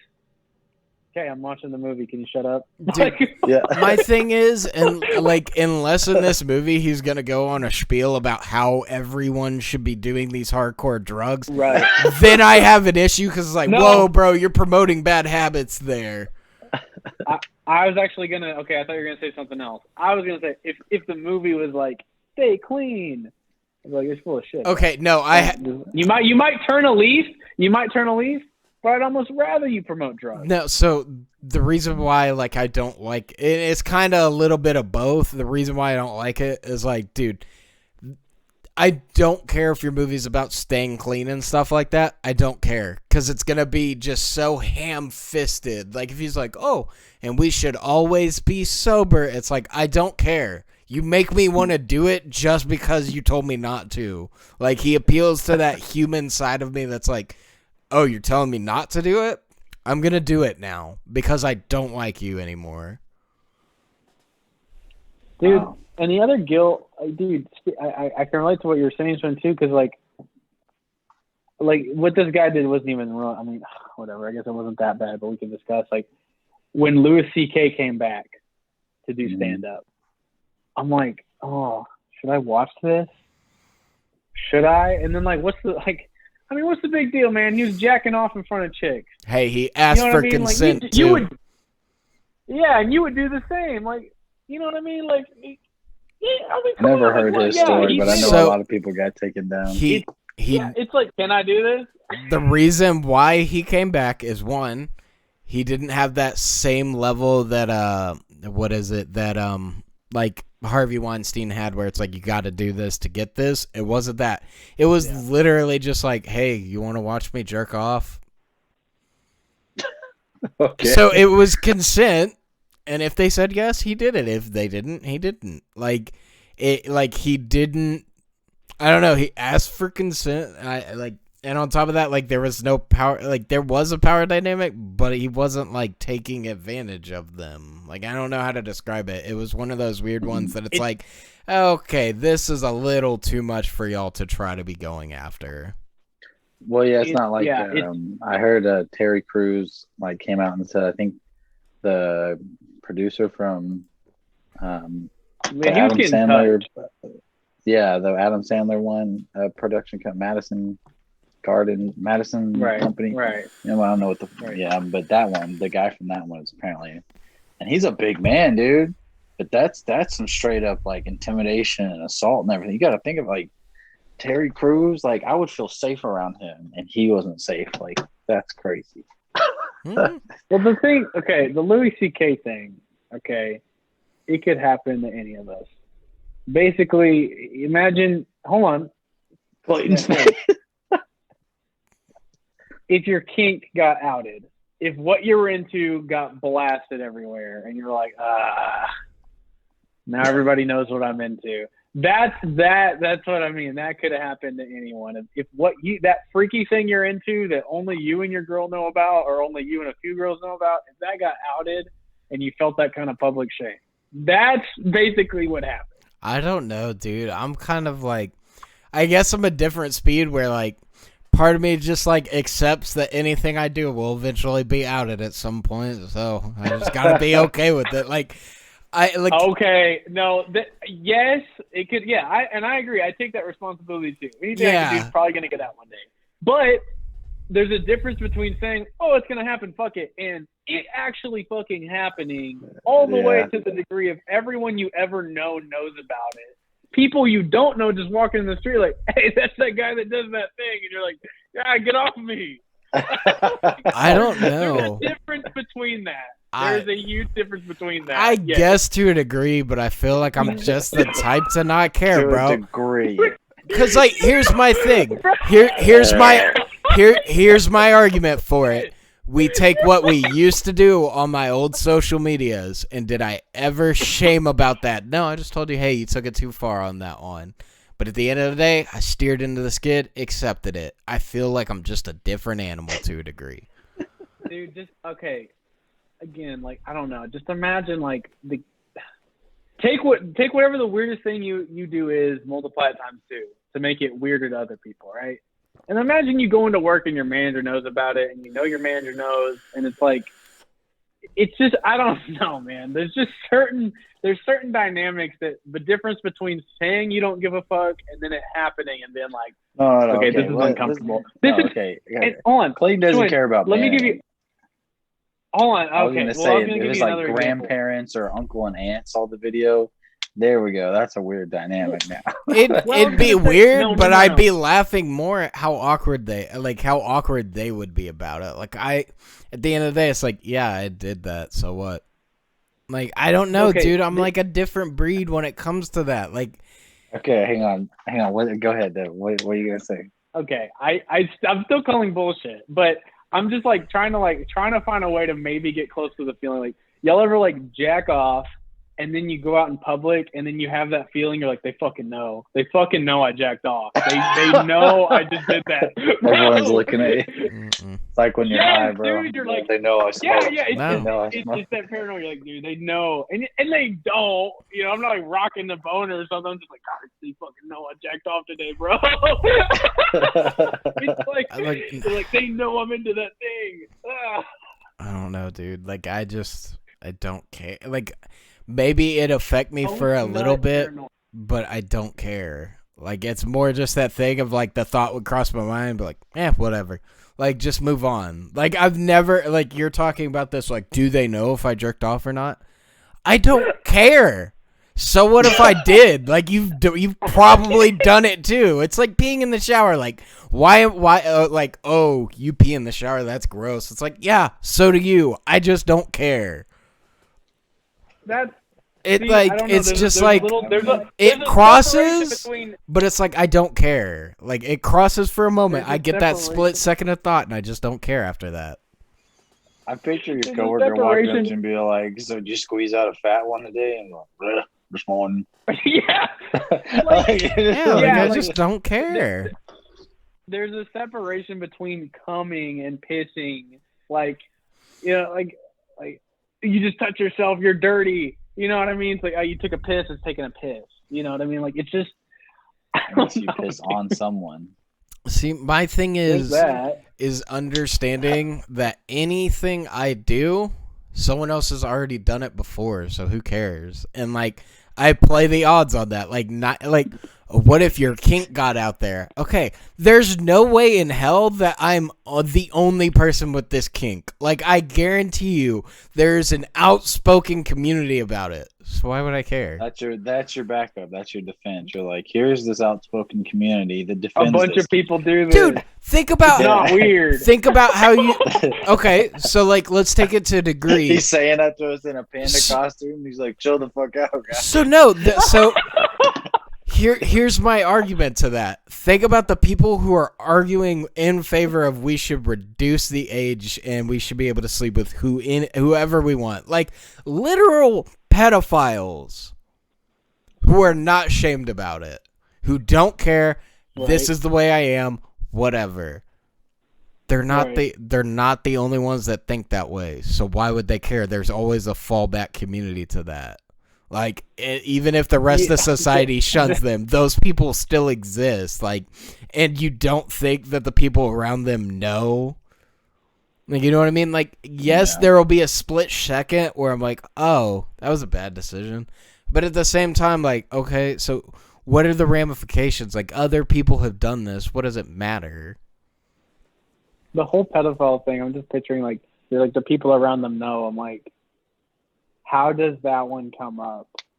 Like, how does that one... I'm sure they know because they do that and they're into that, but I'm just like, how does that, like, with your bros, like, hey, man, like, you're, like, just how does that come up? Like, you ever be looking, how does that one come up? Because like it's so hard to bring up certain things. Like when you do want to get people involved in certain things, it is kind of like, oh, how do we bring this up to them? Like, how do we make this proposition? How do I kind of slyly?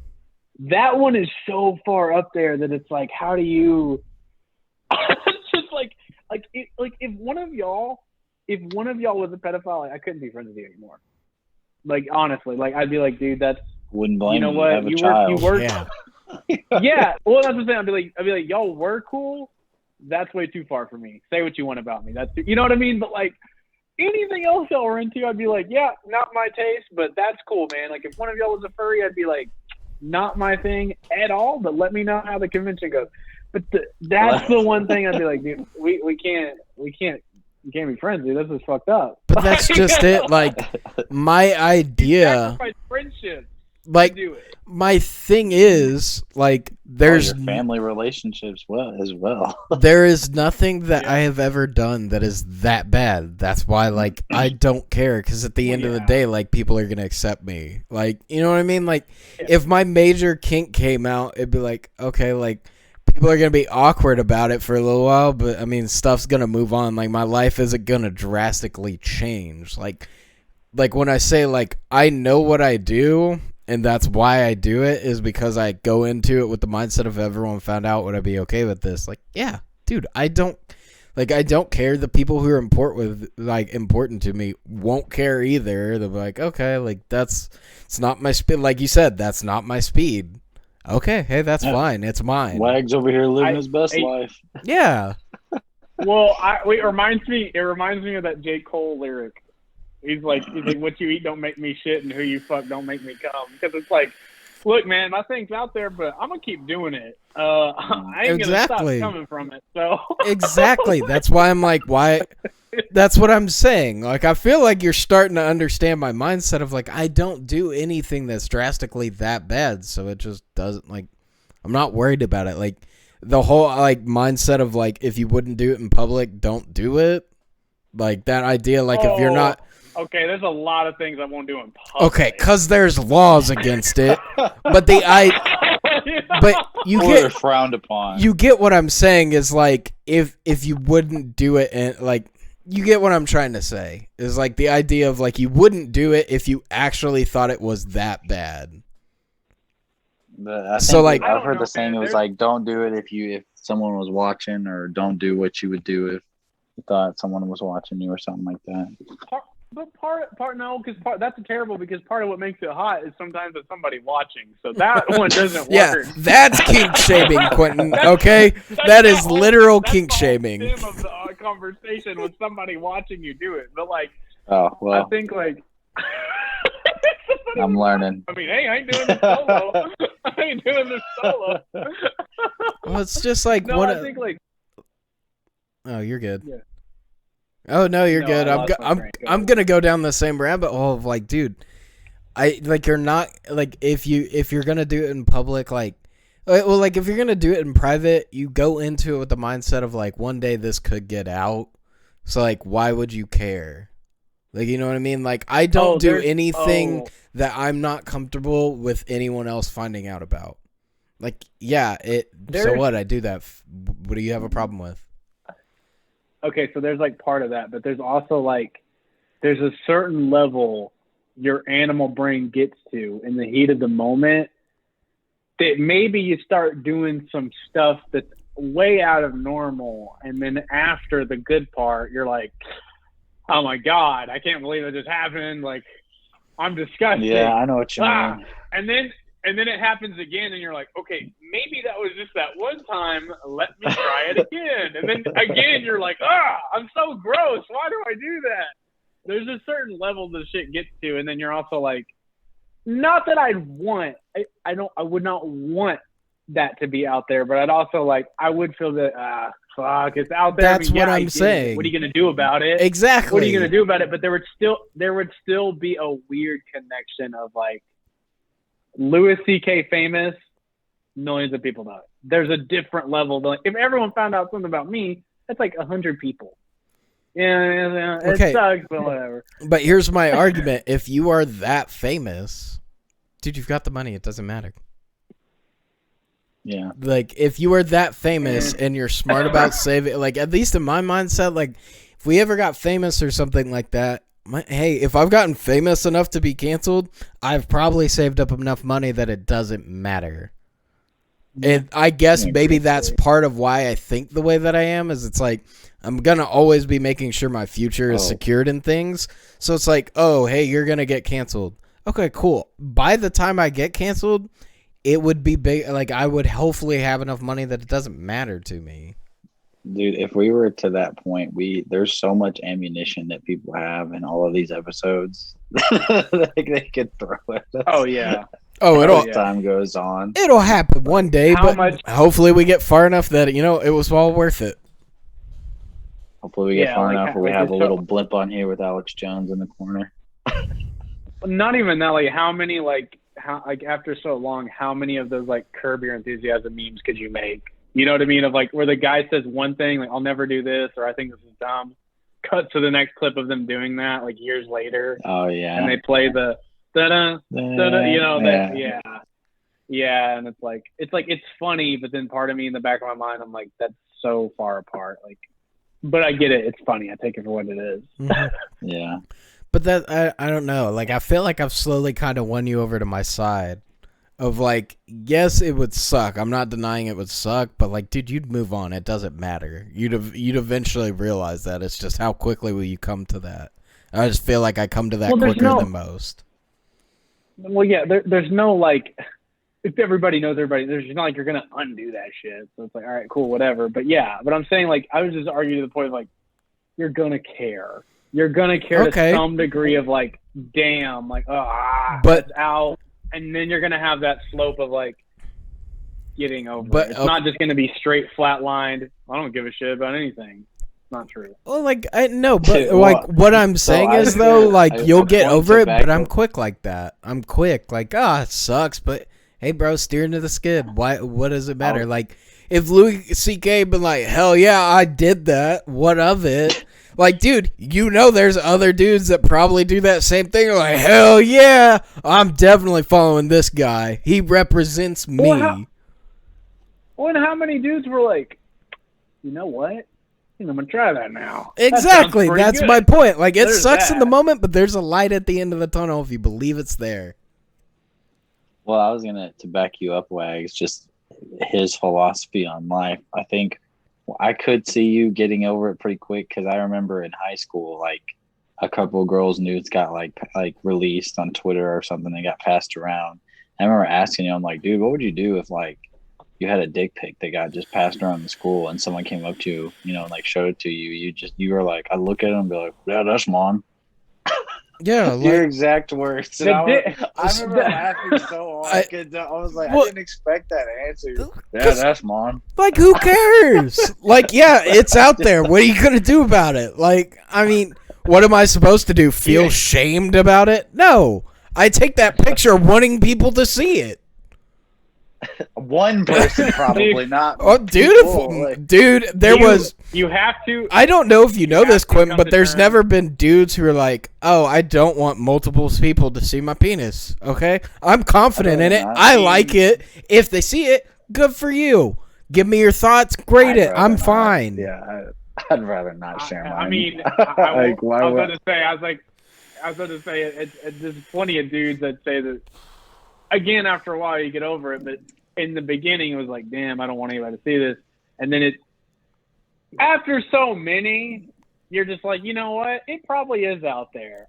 I'm sure whoever I talk to now probably already seen it, talking to a friend of a friend of. So, you know what? I've come to terms with it, but because I've put it out there so many fucking times.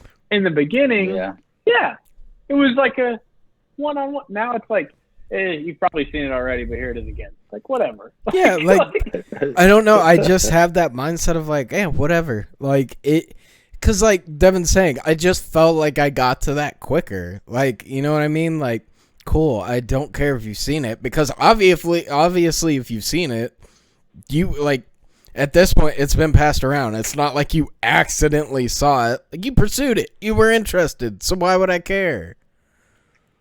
Like, there was something that piqued your interest. Like, you're the weird one. You're the weird one now, not me. Okay, I wasn't the one asking to see it. I don't know. Literally, that's just like, yeah. So like, you've seen it, so yeah. We're taking this from here. Do you have something you want to say to me? Like, I don't. Other than that, I don't care. Like, at least at that time, I didn't care. Like, so what? As a joke, I'm just joking. Good or bad? I mean, as a joke, as a friend. Tell me if you didn't know me. I don't know, Would dude. You? Yeah. That's cool. Yeah. Not that I care, but if it wasn't my like these stipulations. Literally, like the only thing that would bother me about it is like Devin said, is like, oh, do you want to see it again? You know what I mean? Like it gets rid of the idea of that it's special. Like for me, the reason why those things were great to me is it was special. Like it wasn't like, I don't know. It's like the disconnect between like porn and stuff like that. Like they're doing it for everyone to see. It's cool, but it's still cooler to do it in person or like be a part of it. You know what I mean? Like sending naked pictures. Like, dude, you can find naked pictures on the internet. That's not hard to do. It's the personal connection of doing it with someone you know who wants to do it, knowing that it's for you. It's like same for me. Like, dude, I don't want your generic nudes. I want something for me. Like, I want that personal connection. It's also exciting because it's like something, you know, it's usually happening. Well, at least in my case, usually happening like during the day. You know, you're not supposed to be doing that. And you're like, oh, you know, like I have this in my work or I'm at school, you know, and they're like sending it back. Like, so it's like it's exciting. Like you're doing something bad and it's like builds up all day. That's all. I know what you mean. Like having, because then you're like, when I go home, shit's going off. See, like, for me, it's personal connection. Like I'm more about the personal connection side of it, and I think a lot of people are, and that's why you see things like OnlyFans and stuff like that. Like, oh, this person has a really good one because they chat back and stuff like that. Like, I don't know. I think as more and more goes on, more people are looking for personal connections. Like, same reason why, like, internet celebrities have taken over. You feel like you get to see more of them. Like, dude, there's this chick who's she's interested in me because she always makes a point to come talk to me. Like, she gave me her Snapchat and all this stuff. This restaurant I go to in town. And then she told me today, she's like, oh, you know, she said, oh, you didn't sit in my section. She's like teasing me, whatever. And then I'm like, yeah. Anyway, she's like, I did something bad. I'm like, what'd you do? Did you hide a body? She's like, oh, I made an OnlyFans. I was like, okay, cool. And she's like, I'll make it. Basically, she's like, I'm already day one. She's making more than she does her job. And she's like, did I make a wrong decision? And I'm like, if I was a girl, I would have one, and you'd be stupid not to have one. Like, what? Like, dude. And then she's like, yeah, my best friend got me into it. She's making $6,000 a month.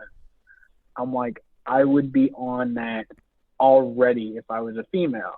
She's like, okay, so like, you don't think it's trashy? And I was like, I mean, if I was a girl, I would do it. She's like, you're not answering my question. Do you look at me differently now that I have an OnlyFans? I'm like, I mean, if I was a girl, I would have it. Well, dude, so she's like, you're fucking. She's like, you think I'm a whore? I'm like, I'm not saying any of that. No, like, dude, that's one of those ones that it's like, do I think it's trashy? Yeah, but do I care? Not really. Like, it's just the level of how much do you actually care. That's what I said. I don't think it's trashy. I'm just like, okay, you're a very open person, so no, it just gotta. I mean, you're still different. Providing a service or a product for exchange for money. Like, it's being a stripper, working at Hooters or Bone Daddies. Like, I mean, it's just all variations of the same. Well, not only that, I told her, I'm like, how could I discriminate against you in a way? I'm like, that's the same as me saying like, oh, you're not allowed to drink. 99% of people drink. I'm like, so these days, if I say, oh, you can't have an OnlyFans, I'm like, that's you're cutting it in like 60% off. I'm like, everyone has one, and that's just if I know about it. Well, to me, you know what I mean? Because there's girls I've been friends with for years. I just found out they've had an OnlyFans for like 2 years.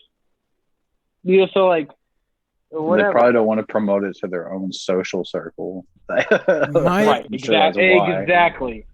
Exactly.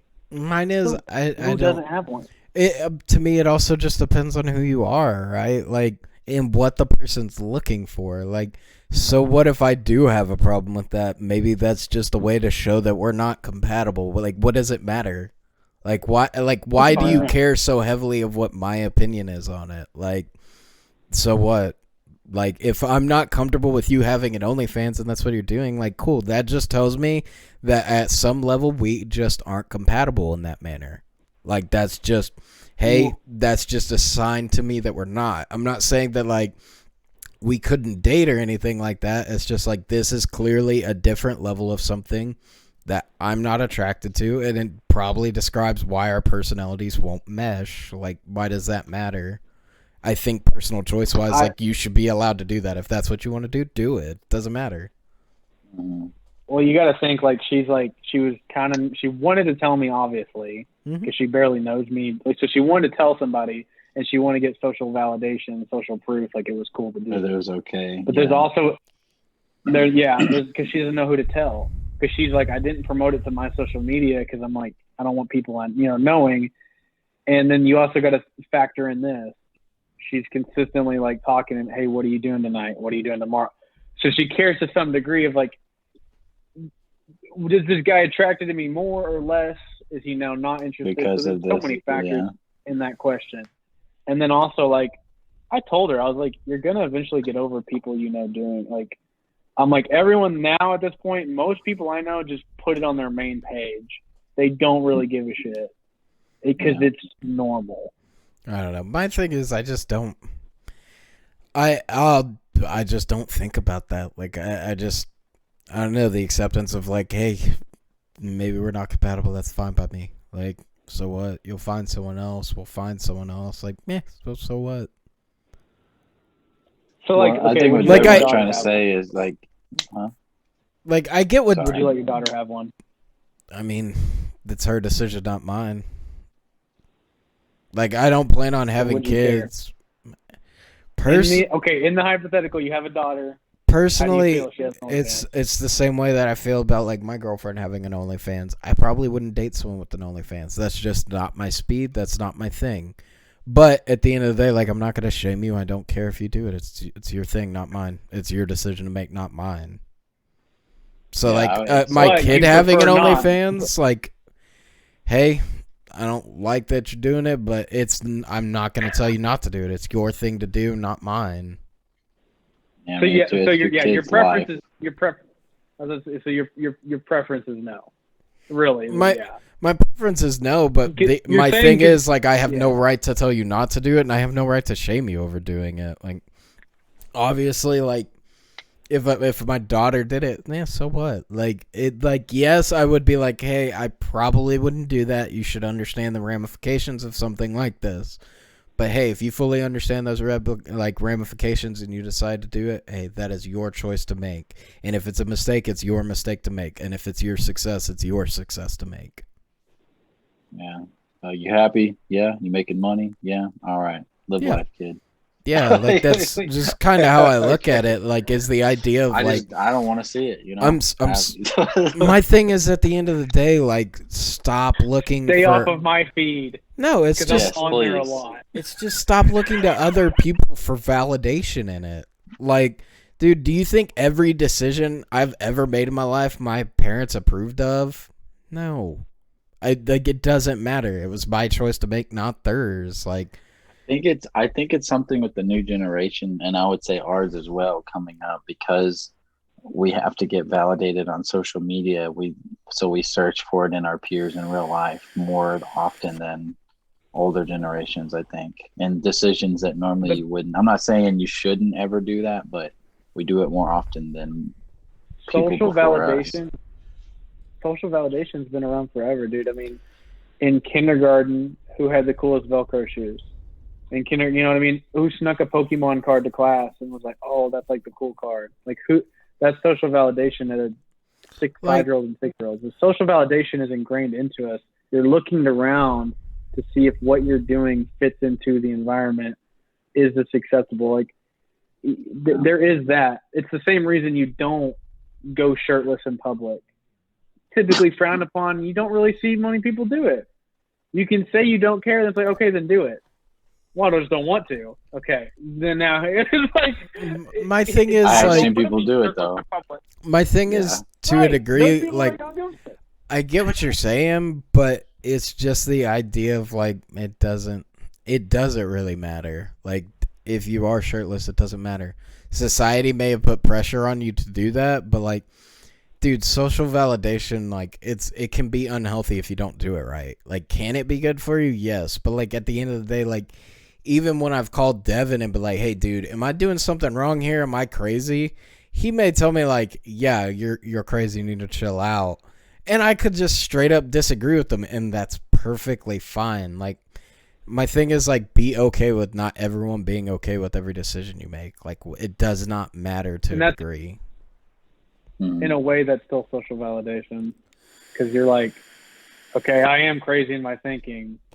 I'm just still going to do it. I just want to bounce it off someone's brain. Mm-hmm. So you're still like, it's the same. But yeah. Well, like, I don't consider that social validation. I consider that more of just, like, gaining perspective. So I feel like social validation, you're looking for people to tell you a particular answer. Like, you go into it with, like, a skewed view. Whereas, like, when I talk, like, when I ask you, like, hey, man, am I being crazy here? I'm asking for your perspective. I don't care what your answer is on whether I'm being yes or no. I'm looking for your perspective as to why I'm that certain way. Or, hey, this is what you're not thinking of. Think about this, then make your decision. Which is solid. Well, yeah, which is social validation in the sense that you're like, here's this thought I have, or this idea, or this action. How does this fit into the environment around me? It's like, well, that only fits in yours. Okay, that's what you're doing. I mean, that's how kids learn how to do stuff. They just watch. That's why it's ingrained in you. Of like, that's continually, for us to know what to do with this podcast, we're going to need attention on the podcast, which is social validation, but also to watch other podcasts and be like, okay, there's a few hardcore knows, and then the rest of it's up to interpretation. I mean, that makes sense. That's, I don't know. Like, I don't know. I don't like the term validation because I feel like validation comes into, like, I'm looking for people to agree with me.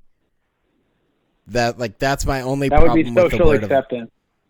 Okay, maybe I'm just looking at validation wrong then. Because, like, I think validation is, like, you're trying to feel validated in what you're doing. That you're correct in what you're doing. To an extent, but you're seeing where this puzzle piece fits. If this piece fits, if the piece doesn't fit, it's fine. It's going in my puzzle.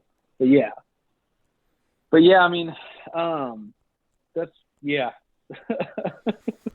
I don't know, man. I just don't. I don't know. I don't feel like it really matters at the end of the day. Like, I think people need to understand to be happy with themselves and whatever decision they make. Don't look to someone else for that. Like, I don't know. Like, the idea of being self-conscious about something you're doing, like, obviously if you feel self-conscious about it, you think you're doing something wrong. Explore that thought. Why do you think you're doing something wrong? And then decide whether you're actually doing something wrong or not. I think that's a good point. Yeah. Yeah, a lot of times you just sit on something for 24 hours. You probably forget what it was. Yeah, like, I don't know. I just feel like you just got to kind of understand yourself to a degree and kind of just be willing to explore those thoughts. Like, I don't know. I guess that's why, like, there are things that, like, are hard no's for me. The reason why I know they're hard no's for me is I've explored that thought process.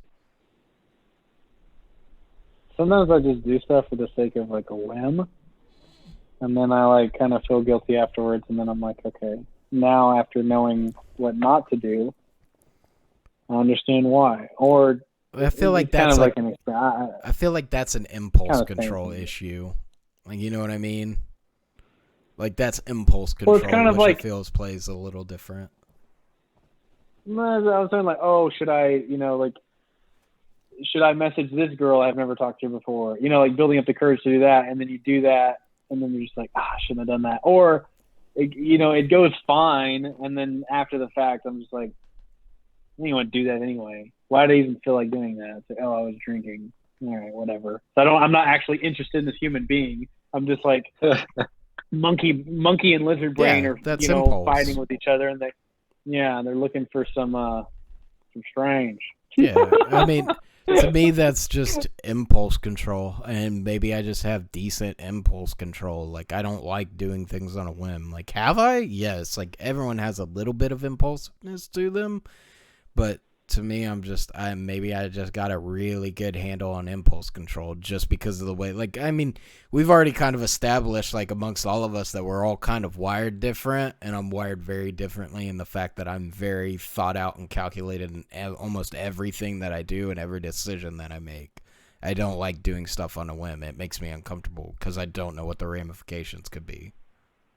Mm-hmm. Right. And that's like what opposite of that. Mm-hmm. Whereas I feel like... Yeah. And that could be one of the reasons I am the way that I am and where I'm at in my life is I'm just not impulsive enough. I mean, it's trying to find the balance, right? Like, I think Devin's super impulsive and doesn't think through a lot of things, but that could also be the reason why he's at where he's at. It's just trying to find the healthy balance of it. I heard this the other day. It made a lot of sense. It's Earl Nightingale. He's like the man who always plays it safe is actually taking the biggest risk of all, and the man who risks it all is actually playing it safe. And it's just saying something backwards. It's just taking something and flipping it. But you really think about it, you're like, I mean, yeah, usually the people that dive into stuff, usually they find a way to make it work, or something else comes of it. So yeah, I mean, pretty good, yeah. And that guy's dead. He's been dead for a while. His like stuff is like all on like just like tapes, and like if you see a video of him, it's like black and white, and he has like that destroy all humans vibe, the destroy all humans. Oh, that's era. awesome. Yeah, of like the way he dresses and the way he speaks. I can't think of what decade that was, but destroy all humans. Like I love how 40s, 50s. Yeah, 40s, 50s. Yeah, you're like, I know what you're talking about. Yeah, no, I don't know. Like, I agree with that, like, to a degree, but like I said, it's finding the healthy balance, right? Like, you can't live your whole life on a whim because, like, things can go horribly wrong. Some things you need to be calculated in. Like, purchase of your first home, you're probably going to be a little calculated in that. Doesn't mean it's a horrible decision, but if you just impulse buy some random house, it could be a horrible decision. Like, it's healthy balance, but I get the idea of, like, don't overthink everything that you do. It's more of just like not taking risk. Yeah, it's just more not taking risk. Like the stuff you're scared to do is actually probably the better option. Mm-hmm. Yes, buying a house or like on a whim being like, I'm not paying my fucking taxes this year. A horrible whim to Okay, I don't think deciding to pay your taxes is a horrible whim. I'm going to commit a crime this year. Yeah. Right. Like, yeah. I mean, hey, man, you can get away with it for so long. I mean, they'll find you. They always do. But, bros, I feel like we're good. Anyone else got anything else to talk about, or y'all feeling good? All right. Where can they find us, Quentin? TikTok, Twitter, and Instagram. Nobody Named Kevin Podcast. All right, guys. This has been Nobody Named Kevin Podcast, episode 21, I believe. I can't remember from the intro. Remember, if you like it, like, comment, and subscribe. We always appreciate it. Thank you for listening.